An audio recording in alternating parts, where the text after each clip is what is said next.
ममता बनर्जी ने क्या किया, हमने क्या देखा। कांग्रेस के तकरीबन पिछले जो 16 से 21 का वक्त था उसमें आपने 20 राज्य सरकार ने 20 विधायक को तोड़ लिया था, आपने सांसद को तोड़ लिया था। ये पॉलिसी आपने कहाँ से सीखी? आपने नरेंद्र मोदी से ये पॉलिसी सीखी। आप तृणमूल कांग्रेस भाजपा को अपना प्रधान विरोधी दल नहीं समझ रहा। पश्चिम बंगाल में आप कांग्रेस को टारगेट कर रहे हैं, कांग्रेस को ख़त्म करने की कोशिश कर रहे हैं। कांग्रेस हमारे खून में है। ममता बनर्जी को ये समझना चाहिए कि वो एमएलए खरीद सकती हैं, एमपी खरीद सकती हैं, काउंसलर खरीद सकती है। कांग्रेसी कार्यकर्ता आज भी लाखों की तादाद में कल कोलकाता के सीनियर कांग्रेस नेता अजमल खां को हाल ही में वेस्ट बंगाल प्रदेश कांग्रेस कमेटी का नया मेंबर नियुक्त किया गया है। अजमल खां को एआईसीसी के गाइडेंस अनुसार पीसीसी का नया कोऑपरेटिव मेंबर बनाया गया है और इस खुशी में आज कांग्रेस नेता अजमल खां के सपोर्टर्स खास तौर पे कोलकाता के विभिन्न इलाकों से आए कांग्रेसी कार्यकर्ताओं ने उन्हें बधाई दी, उन्हें माला पहनाई और मिठाइयों से मुंह मीठा किया। इस मौके पर कांग्रेस कार्यकर्ताओं ने एक सुर में कहा कि बीजेपी के खिलाफ एकमात्र कांग्रेस ही लड़ाई लड़ सकती है और आने वाले दिन में पश्चिम बंगाल में कांग्रेस टीएमसी और बीजेपी के साथ मजबूती के साथ लड़ाई लड़ने जा रही है। वहीं अजमल खान ने कहा कि वो पिछले 22 साल से कांग्रेस पार्टी के एक ग्रास रूट के वर्कर हैं और आज पार्टी ने उन्हें जो मौका दिया है वो उनके लिए गर्व की बात है।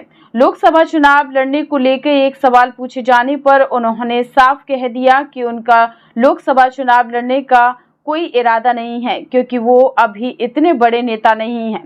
वहीं इस प्रोग्राम में कई युवा नेता जिनमें शौकीन आलम, सुरेश दास, मकसूद खां आदि भी उपस्थित रहे। ठीक है, 2001 से आप जैसे जानते ही हैं, आप और सामने बड़े भाई खड़े हैं। उस वक्त से हमको जब आप लोग प्रिंट मीडिया से जुड़े हुए थे तब से आप हम लोगों को देखते आए। चाहे वो नंदीग्राम का आंदोलन हो, उसमें हम लोग महीनों तक जेल के अंदर में रहे हैं, लड़ाई लड़ी है रास्ते पर उतर के, 2007 का मामला था।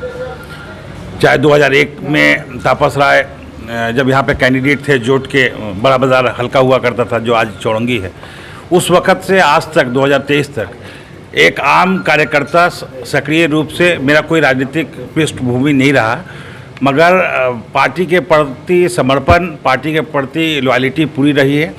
और कभी ये नहीं सोचा था कि पार्टी कभी काउंसलर या एमएलए का टिकट जोड़ा साकू के निर्वाचन में हमको देगा, या आज 22 वर्ष गुजरने के बाद प्रदेश कांग्रेस का मेंबर एआईसीसी आज हमको बनाया है। हमारे कुछ नेता है, विशेषकर अमिताभ चक्रवर्ती, उनका मैं एहसानमंद हूँ कि उन्होंने मुझे इस लायक समझा। उन्होंने मुझे मिजोरम भेजा था पार्टी का डीआरओ बनाकर। मैं मिजोरम में रहकर लगभग 20-22 दिन मिजोरम में रहा, वहाँ पे इलेक्शन के कामों को देखा और 24/7 राजनीति में विश्वास करता हूँ। क्या मिलेगा, क्या होगा, इसका मैंने कभी सोचा ही नहीं है। काम करते गया है और ऊपर वाला दोनों हाथ से अपना आशीर्वाद, अपनी दुआएं देता गया है। आइंदा 15 तारीख को शहीद मीनार में प्रदेश कांग्रेस की पुकार पे शहीद मीनार चलो का प्रोग्राम बुलाया गया था। हम लोग अपने स्तर पे जो हमारे जोड़ा साको हल्के के जो हमारे साथी हैं, मकसूद भाई है, हमारे सीनियर कांग्रेस के नेता है, तापस दा है, यहाँ पे रामा दा है, वहाँ जोड़ा साको का वाइस प्रेसिडेंट जहांगीर है, बहुत सारे साथी है। जो मेरे तौसीफ यहाँ था, 38 नंबर वार्ड से आया हुआ है। यहाँ पे बहुत सारे साथी है जो हमारे साथ में 2 दशक से चल रहा। मंटू एक साथ में चल रहा है, नीलांशुदा हम लोग के मतलब बड़े भाई गार्जियन के तौर पे रहे हैं, हमेशा गलत और सही का रास्ता दिखाया है। अतनू जो आप हमसे पहले बोल रहा था, ये हम लोग जब मोच नहीं निकली थी सामने में, तब से हम लोग एक साथ पुलिस का डंडा खाया है, सीपीआईएम को जाते हुए देखा है, तृणमूल की आज दुर्नीति को हम लोग देखते आ रहे हैं। उसके खिलाफ जद्दोजहद रास्ते पे एहतजाज जारी है और इंशाल्लाह आइंदे दिनों में भी रहेगा। आज इस मौके को आप लोगों जितना यहाँ पे इकट्ठा हुए हैं उसको मैं एक अपॉर्चुनिटी के रूप में ले रहा हूँ कि आप जैसे सभी जान रहे हैं कि पब्लिक सर्विस कमीशन का एग्ज़ाम वेस्ट बंगाल में सबसे बड़ा स्टेट सर्विस कमीशन का जैसे यूपीएससी का होता है। आप सभी को मालूम है कि राजा बाज़ार में एक लड़का हम लोगों का यहाँ से राजा बाज़ार हल्के से एक यूपीएससी का एग्ज़ाम में अच्छे नंबरों से पास करके आईएएस कैडेट हुआ, तो उर्दू तालिब था। तो मेरा मानना है, मेरा यही डिमांड है आप लोगों के जानिब से, हम राज्य सरकार तक ये अपनी बात को पहुंचाना चाहते हैं कि जिस तरह से आप एग्ज़ाम ले रहे थे, आप कैबिनेट की मीटिंग हुई और हिंदी तालिब जो बच्चे थे, ये उर्दू तालिब जो बच्चे थे, उसको एक्सक्लूड करके बंगाली को मेंस के एग्ज़ाम में आप 300 कंपलसरी मार्क कर दिया। मैं मानता हूँ कि मैं वेस्ट बंगाल में रह रहा हूँ, ये मेरी जन्मस्थली है, यहाँ पे मेरी पैदाइश है। बंगला सीखना चाहिए, जो जिस जगह पे रहिए आप उस जबान को सीखिए, बंगला मीठी जबान है। मगर उससे पहले ममता बनर्जी को, हमारे प्रदेश की मुखिया को कंपलसरी करना चाहिए था प्राइमरी लेवल एजुकेशन में, क्योंकि आप सभी जानते हैं, चाहे वो सीबीएसई, आईसीएसई जो एग्ज़ाम होता है, उसमें सेकेंड लैंग्वेज, थर्ड लैंग्वेज के रूप में लोग बच्चे बंगला को चूज़ करते हैं, वो भी एक लिमिटेड पीरियड ऑफ टाइम के लिए है। तो स्टेट गवर्नमेंट ये मेरे समझ से एक हिंदी स्पीकिंग और उर्दू स्पीकिंग और हिंदी स्पीकिंग के बीच में, ये तीनों लैंग्वेज के बीच में एक तफरका, एक नाइतफाकी क्रिएट करने की कोशिश है, साजिश मुझे नज़र आ रही। नहीं तो कम से कम एक टाइम फ्रेम रहता कि एक वक्त तक बच्चे प्राइमरी लेवल से कंपलसरी हो जाता कि हिंदी उर्दू के साथ साथ आपको बंगला को भी सीखना है, ये कंपलसरी है। और तब आप करती, अचानक आप कैबिनेट की कैबिनेट में ये रेजोल्यूशन ले लिया, नोटिफिकेशन जारी कर दिया कि मेंस के एग्ज़ाम में 300 मार्क्स कंपलसरी होगा बंगला को। इसके लिए मैं बहुत सारे, मतलब लगभग 20 तारीख को से मैं लगा हुआ हूँ, बहुत सारे लोगों से बात हो रही है, क्योंकि मेरी पहचान कलकत्ता की सरजमीन पे एक राजनीतिक छात्र के रूप में है। मैं पहली बार असामाजिक बैनर तले ये इस मूवमेंट को लेने जा रहा हूँ, और जब तक ममता बनर्जी अपने इस रेजोल्यूशन को, मैं आपको ये वादा करती कैबिनेट की मीटिंग में रिपील कर देंगी अपने गैजेट को, मामला क्लियर हो जाएगा। आप प्राइमरी एजुकेशन लेवल पे आप उसको कंपलसरी कर दीजिए बंगला को, विद इन कुछ वक्त के बाद, कुछ सालों के बाद आप इसको कंपलसरी कर दीजिए, मेरा कोई एतराज़ नहीं है।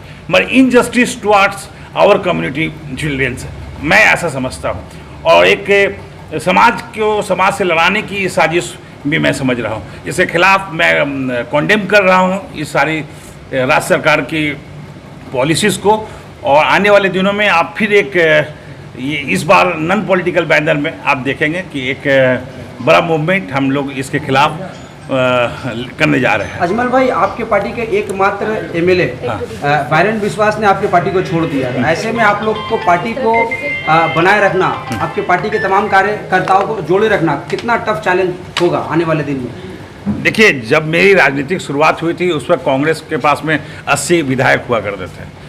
मैं जब खुद विधानसभा का निर्वाचन लड़ा 2021 में, तो हमारी संख्या 0 थी। और मैं जब से राजनीति में हूँ, मैंने कहा जैसे कि 2 दशक हो गया है, तब तक हम लोगों ने सरकार नहीं देखी। कौन पार्टी में आया, कौन पार्टी में गया, कौन विधायक भाग गया। तृणमूल कांग्रेस का जो स्ट्रेटेजी है, चाहे वो ममता बनर्जी ने क्या किया, हमने क्या देखा। कांग्रेस के तकरीबन पिछले जो 16 से 21 का वक्त था, उसमें आपने राज्य सरकार ने 20 विधायक को तोड़ लिया था, आपने सांसद को तोड़ लिया था। ये पॉलिसी आपने कहाँ से सीखी? आपने नरेंद्र मोदी से ये पॉलिसी सीखी। आप तृणमूल कांग्रेस भाजपा को अपना प्रधान विरोधी दल नहीं समझ रहा। पश्चिम बंगाल में आप कांग्रेस को टारगेट कर रहे हैं, कांग्रेस को ख़त्म करने की कोशिश कर रहे हैं। कांग्रेस हमारे खून में है। ममता बनर्जी को ये समझना चाहिए कि वो एमएलए खरीद सकती हैं, एमपी खरीद सकती हैं, काउंसलर खरीद सकती है, मगर कांग्रेसी कार्यकर्ता आज भी लाखों की तादाद में वेस्ट बंगाल में है। यहाँ पे आप जितना देखिएगा, मेरे साथ जो खड़े हैं वो मेरे सीनियर हैं, यहाँ पे 5-7 सीनियर यहाँ पे साथ में खड़े हैं। बाकी आप जितने तादाद आप देखिएगा, हमसे सब छोटा है। तो कभी हम लोग न किसी को कुछ इकोनॉमिकल, फिनेंशियल, किसी को सपोर्ट कुछ नहीं दे पाते हैं। मतलब मिनिमम आप समझ लीजिए, हम लोग किसी के लिए खड़ा हो पाते हैं, ना के बराबर। मगर फिर भी लड़के अपने पॉकेट से, अपने वक्त को देके, अपना सब कुछ लगा के कांग्रेस की राजनीति कर रहे हैं। मैं उन सारे लोगों को सैल्यूट करूंगा, और उन लोगों को भी कहूंगा कि आप मुझे देखो कि किस तरह से मैंने बिना किसी मफाद के कांग्रेस किया। कांग्रेस एक नॉन पॉलिटिकल घर का लड़का को भी काउंसलर का टिकट दिया, एमएलए का टिकट दिया, आज प्रदेश कांग्रेस का मेंबर बनाया है। मैं एआईसीसी के तमाम नेताओं का धन्यवाद देता हूं, शुक्रगुजार हूं उन लोगों का भी। अजमल खान का एक जुझारू, इंशाल्लाह उससे ज़्यादा जोश आप आने वाले दिनों में, विद इन 1 मंथ में आप देखिएगा कि फिर एक नया मूवमेंट लेके हम रास्ते पे आ रहे हैं। अजमल भाई, आपने 46 नंबर वार्ड से इलेक्शन लड़ा, जोड़ा सा को लड़ा, अगर लोकसभा के लिए भी पार्टी अगर आपको अपना चेहरा बनाती है, क्या आप उसके लिए तैयार हैं? लोकसभा का इलेक्शन में नहीं होगा, क्योंकि मेरा मानना है कि लोकसभा 7 विधानसभा का है, लगभग 14-15 लाख वोटर्स का है, और उस लायक मैं अभी नहीं हूँ। मुझसे कुछ एक बहुत दिन पहले एक सीनियर नेता ने भी कहा था, जब 2019 का इलेक्शन चल रहा था, मैंने उनको भी ये कहा था, आज वो हमारे राज्यसभा के सांसद है, कि मैं उस लायक अपने आप को अभी नहीं समझता।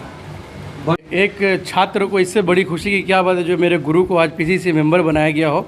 हम बहुत खुश हैं, और हमारे साथ जितने भी युवा भाई हैं जो हमारे अजमल खान को देख के जो राजनीति करते हैं, उनके छत्र छाया में हम लोग काफ़ी खुश हैं।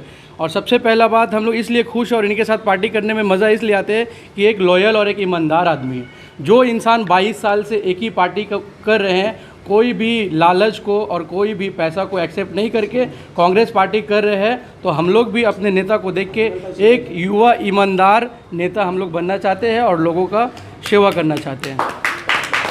इनको जो जिम्मेदारी मिली है जी, क्या लगता है कि इससे आने वाले दिन में आपकी पार्टी का भविष्य और भी उज्जवल होगा, बेहतर होगा? बिल्कुल, पार्टी ने सही निर्णय लिए है और एक लॉयल आदमी को जिम्मेवारी मिला है जो पार्टी के लिए 24/7 काम करना चाहते हैं और करते हैं। तो उन जैसे इंसान को अगर पार्टी जिम्मेदारी देगी तो जाहिर सी बात है पार्टी की उन्नति होगी, पार्टी का विकास होगा, और पार्टी आपका ग्रास रूट में जाके नए नए संगठन के लड़का को जोड़ के अपना पार्टी हमारा मजबूत होगा। अजमल खान जैसे नेता को जैसे जिम्मेदारी दिया है, मैं और चाहता हूं कि और भी पार्टी को ग्रास रूट पे जाके अजमल खान के जैसे लॉयल नेता को और जिम्मेदारी मिलना चाहिए, तभी हमारा पार्टी आगे बढ़ेगा।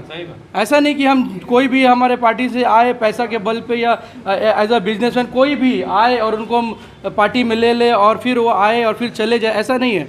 लॉयल आदमी हमारे पास बहुत है, कमी नहीं है। कांग्रेस पार्टी आपका नेशनल पार्टी है, पूरे हिंदुस्तान में आपको कांग्रेसी कार्यकर्ता मिलेगा, हर जगह गली गली कोना कोना मिलेगा। वैसे वैसे जो जुझारू नेता है जो लॉयल पार्टी के लिए, उसको चांस मिलना चाहिए, उनको जिम्मेवारी मिलना चाहिए। हम लोग बहुत खुश हैं जो अजमल खान को आज ये जिम्मेवारी मिला है, हम लोग बहुत खुश हैं।